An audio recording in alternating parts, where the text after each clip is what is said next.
दोस्तों आज का ये वीडियो विद्युत रसायन का दूसरा वीडियो होगा। पहला वीडियो हमने बहुत पहले अपलोड कर दिया है और उस वीडियो को आप जा कर के चेक कर सकते हैं। आज की इस वीडियो में हम विद्युत रसायन के सबसे इम्पॉर्टेंट टॉपिक विद्युत अपघटन के बारे में बताएंगे, फैराडे के विद्युत अपघटन के प्रथम नियम के बारे में बताएंगे, फैराडे के विद्युत अपघटन के द्वितीय नियम के बारे में बताएंगे, यानी कि उन सभी प्रश्नों को बताएंगे जो कि यूपी बोर्ड में बहुत ही ज़्यादा इंपॉर्टेंट है। देखिए, जैसा कि आप देख सकते हैं, पहला क्वेश्चन है विद्युत अपघटन की क्रियाविधि उपयुक्त उदाहरण सहित समझाइए कि विद्युत अपघटन किसे कहते हैं। ये क्वेश्चन आपका 2016 में भी पूछा गया है। तो चलिए इस क्वेश्चन को हम बताते हैं। सबसे पहली बात कि किसी भी विद्युत अपघट्य का विद्युत धारा द्वारा अपघटन होगा तो यह विद्युत अपघटन कहलाता है, यानी कि किसी भी विद्युत अपघट्य का विद्युत धारा द्वारा अपघटन विद्युत अपघटन कहलाता है।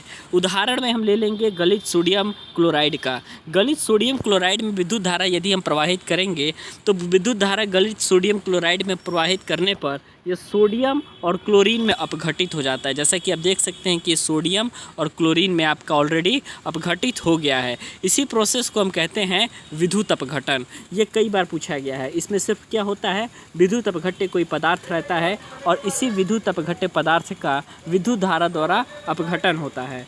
अगला क्वेश्चन के बारे में बात करते हैं। अगला क्वेश्चन है आपका फैराडे का अपघटन का पहला नियम लिखना है। ठीक है, यानी कि फैराडे के विद्युत अपघटन का प्रथम नियम आपको लिखना है। 2017-2018 के ये क्वेश्चन है, कई बार ऑल्सो पूछा गया है एग्जामिनेशन में। इस नियम के अनुसार, यानी कि फैराडे के विद्युत अपघटन के नियम के अनुसार, विद्युत अपघटन की प्रक्रिया में किसी भी इलेक्ट्रोड विशेष पर, यानी कि चाहे वह कोई भी इलेक्ट्रोड हो, चाहे वो कैथोड हो चाहे वो एनोड हो, विद्युत अपघटन की प्रक्रिया में किसी भी इलेक्ट्रोड विशेष पर मुक्त पदार्थ का जो द्रव्यमान होगा ये विलयन में प्रवाहित की गई विद्युत की मात्रा के समानुपाती होता है।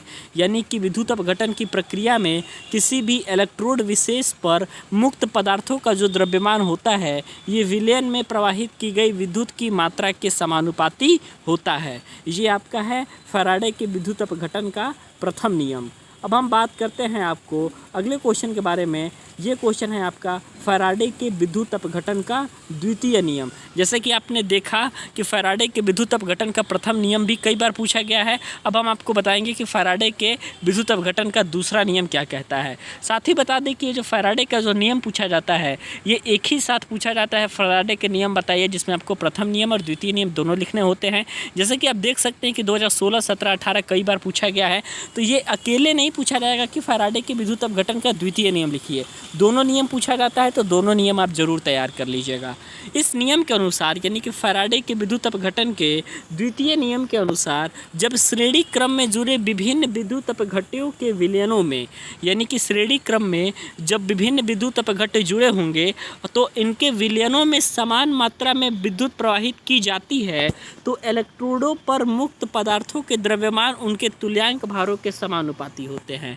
यानी कि जब भी श्रेणी क्रम में जुड़े हम विभिन्न विद्युत अपघट्य के विलयनों में समान मात्रा में विद्युत प्रवाहित करेंगे तो इलेक्ट्रोडों पर मुक्त जो पदार्थों का द्रव्यमान होगा ये तुल्यांकी भारों के समानुपाती होता है।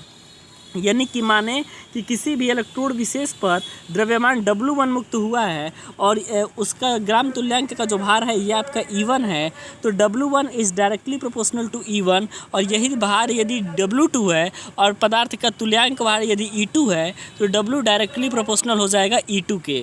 यदि इसका और इसका रेशियो लेंगे तो आप पता कर सकते हैं W1/E1 is equal to W2/E2 is equal to W3/E3। ठीक है, इस तरीके से आपका फैराडे के विद्युत अपघटन का द्वितीय नियम कंप्लीट होता है।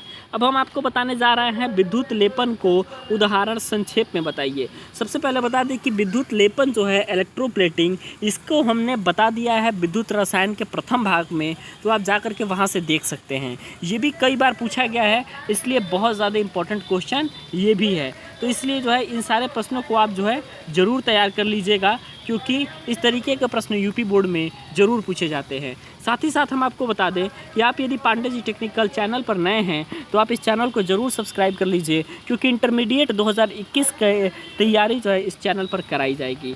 अब हम आगे बढ़ते हैं, अगले क्वेश्चन के बारे में बात करते हैं। और ये अगला क्वेश्चन आपका होगा विद्युत अपघटनी सेल तथा गैल्वेनिक सेल में अंतर।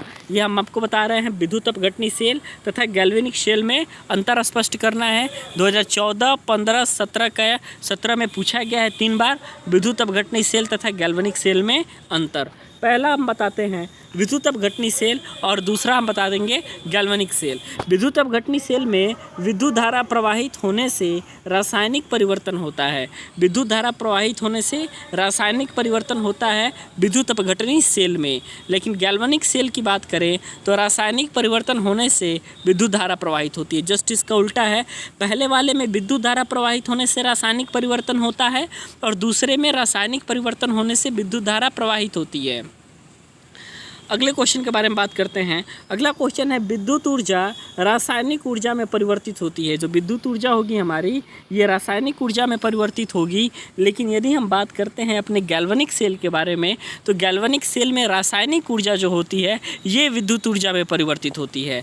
गैल्वेनिक सेल में रासायनिक ऊर्जा विद्युत ऊर्जा में परिवर्तित होती है, जबकि विद्युत अपघटनी सेल में विद्युत ऊर्जा रासायनिक ऊर्जा में परिवर्तित होती है।